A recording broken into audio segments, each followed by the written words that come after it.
కేవలం 7,999 up to 10 kgs వరకు బరువు తగ్గి అధిక బరువు నుంచి వచ్చే ప్రధాన సమస్యలను దూరం చేసుకోండి. Tollywood biggest commercial block buster గా నిలిచిన ఒక్కడు సినిమా రిలీజ్ అయి 22 ఏళ్లు పూర్తయ్యాయి.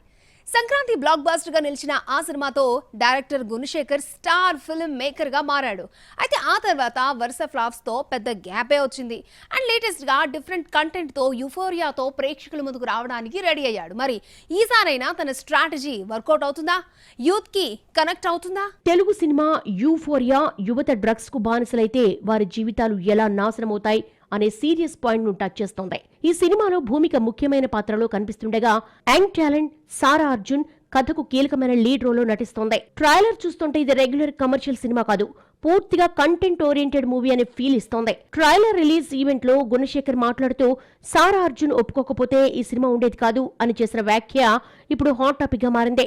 దురంధర్ హిట్ తర్వాత సారా అర్జున్ మార్కెట్ పెరిగిన నేపథ్యంలో ఈ క్రేజ్ ను ఎన్కాష్ చేసుకోవడానికే ఈ మాటల, లేదా నిజంగానే ఈ కథలో ఆమె పాత్ర అంత కీలకమైందా, ఆమె తప్ప ఎవరూ చేయలేందా అంటూ సోషల్ మీడియాలో డిస్కషన్ గట్టిగానే వినిపిస్తోంది.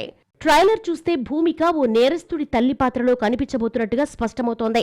అలాగే ప్రముఖ దర్శకుడు కమ్ నటుడు గౌతమ్ వాసుదేవ్ మీనన్ పోలీస్ ఆఫీసర్ పాత్రలో కనిపించబోతూ ఉండడం కూడా ఆసక్తి పెంచుతోంది.